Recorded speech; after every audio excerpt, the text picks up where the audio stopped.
Hey guys, it is Dory. I am actually going to bring you guys one video of just one recipe that you guys can follow along. It's very, very simple. We are going to use one of these. This is a honey nut squash. You can use really anything. You can use pumpkin, you can use butternut squash.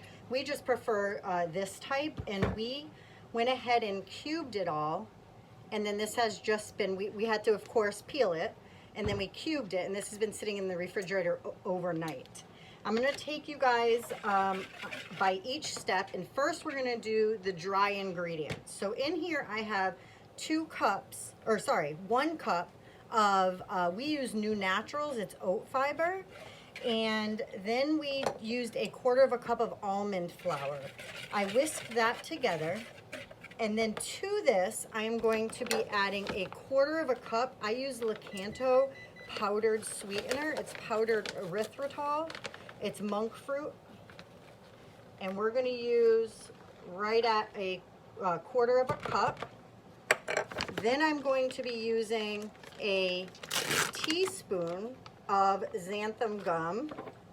Let me get that in here for you guys. My husband actually came up with this recipe, and it is so good. You think that you're cheating, and it's sweet, it's savory, it's delicious. We're going to add 1 teaspoon of cinnamon.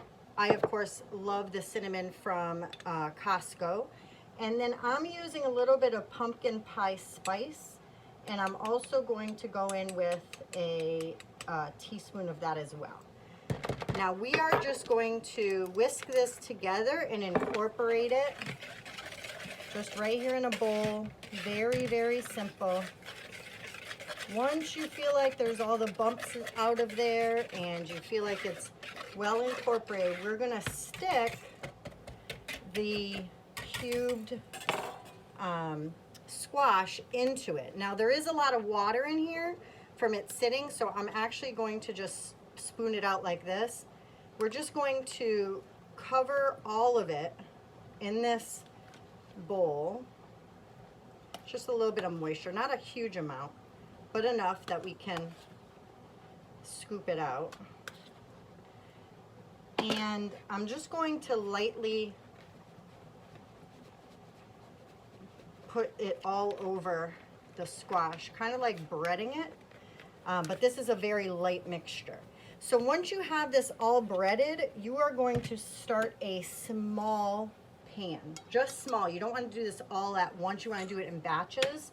We're going to be using avocado oil. I'm going to turn this on medium heat, and I'm going to let this get warm, and I will be back with our next step. So guys, the next step as we're letting our pan get heated over here is some eggs. Now I get my eggs from a farm up the street. So these are extra large eggs. I'm going to use 3 of these. So probably you guys will use 4 of your traditional eggs. These things are humongous. So you're going to beat up 4 eggs in your case. If they're extra large, we'll do 3. And I'm going to show you what we're going to add to this. Now, traditionally, you guys probably are used to taking eggs, putting it in an egg wash, putting whatever it is from the eggs into the dry mixture, but this way that we've come up with actually works better. So we're taking it from the dry ingredients, dipping it in the egg, letting it go off of it a little bit so it's not just too saturated with the egg, and then adding it to the hot grease. Now to this egg, I'm going to mix a teaspoon of vanilla extract. And then optional, you guys don't have to use it, but we found that it really adds a distinct flavor, but we use rum flavoring. And we're also going to use a teaspoon of rum flavoring.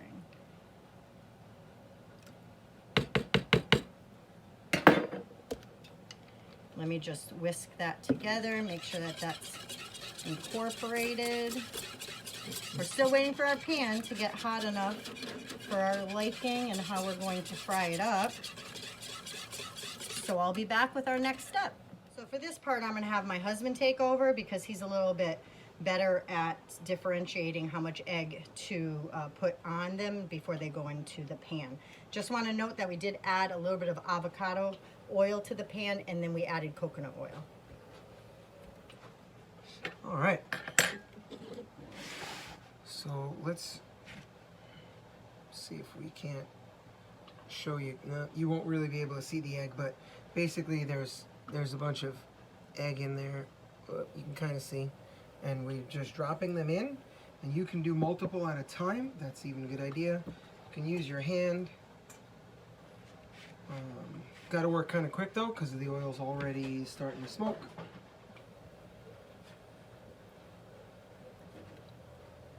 I swirl the bowl a little bit to get all of them coated.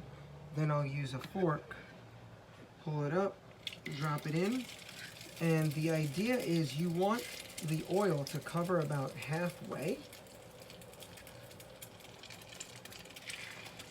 And you can hear them sizzling. Mine are touching, but you want to try and make sure that they're not touching, because when they touch, they're going to kind of stick together and they won't come out as little individual bites like we like them. So depending on the size of your pan and the size of the pieces that you've done will determine how many of them you can put in. So I'll bring the camera over. Hopefully this goes well. And you can kind of see. So that's what they're doing. And then what we're going to do is, oh, I forgot 2 of them in this bowl, which I can add in right now. It's still early enough. And just, okay. So now, I happen to have tongs. Give them a few test clicks, as always. And then, let's check the first one. There we go. So if you see the way that one looks, kind of like toasted, crispy, you don't want them to get a dark color. You want them to get like a light tan. Okay, once they start getting too dark, means they've burnt, and you don't want that. They're not always the easiest to flip. You gotta figure it out, get yourself a rhythm on how you can flip them. Do be careful, because this is, it's hot oil. You're kind of like deep frying them, but not quite deep. This is more shallow frying. And you flip them, and then of course we have a plate ready on the side. Okay, just plate with some paper towel, and we're going to take them out, and we'll give you an idea what they look like when they come out. And here we go, batch number 2 going in. One tip I can give you when you're doing these, just so you know the order that you put them in, the order that you put them in is the order that you're going to want to flip them. Go around in a circle, so start at one point and go around like a clock, and then put a couple in the middle. And then you know when it comes time to flip them, you're going to start at that same spot and go around in that same circle. Okay, this is, again, like I said, batch number 2. We've already got the first batch, which I'll try to show you in a moment. In between batches, while you're waiting, once you've flipped a batch and you're waiting to have to take it out the next time, go ahead and put the next batch into the egg mixture. Sometimes you put a little more than you needed to, like I did this time. There's one in there that I'm not going to be able to fit any more, so we're going to leave them like that. But here's what they look like when they come out. Okay, it's funny, you look at them, you think, oh, it looks like little, like, sort of battered chicken nuggets. Pretty similar, of course. Not going to taste anything like chicken, but I don't know, maybe you want to call them squash nuggets, whatever you want to call them. But it's time to flip. So I started on this spot. Now I'm going to go around. Yeah, so they cook quick, especially this is the second batch. They're flipping way faster than the first batch. That's just the way it works. The oil gets hotter and it starts to go. The good thing about this is that it's not really a batter. Normally when you do things in like a batter or a breading, it all just falls into the oil, and then you find after like the third batch, you've got to, swap out the oil. It's no good. It's filled with all this batter. But in this case, doesn't happen. The squash does a good job of soaking up the egg and flour mixture and having it stick to it, so it does not fall out into the oil. Oh, this one Some of them are like odd shapes the way I cut them, so they're like hard. You spend forever trying to flip them and roll them over. But that's pretty much it. We'll be back when we get some more out. So guys, this is the finished product. These are delicious. I want to give you guys a couple of options that you can eat them with. I use lakanto monk fruit sweetener, which is in the dry ingredients in the recipe anyway. So I have that on the side, and I take some and I just sprinkle it on top while they're still warm. I also sometimes will use the Chalk Zero syrups, maple pecan, chocolate, caramel. I think I'm going to try the caramel on some of them. Have my dog's nose right here thinking that she's getting some. No, Daisy girl, you ain't having any. So let me try one, and I'll let you guys know how they came out.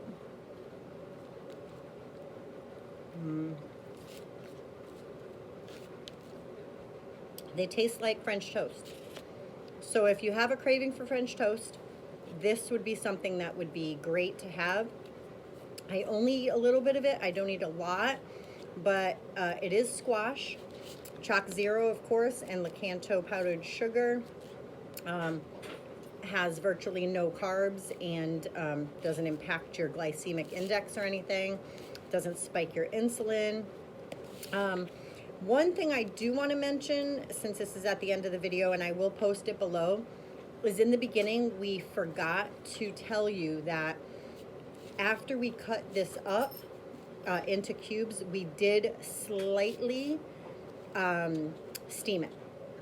So we slightly steamed it, not to make it too soft, but just very quickly steamed it. Then we took it and put it in the refrigerator overnight, and then you saw the rest. So I did want to go ahead and let you guys know that that's what we did, and I hope you enjoyed this recipe.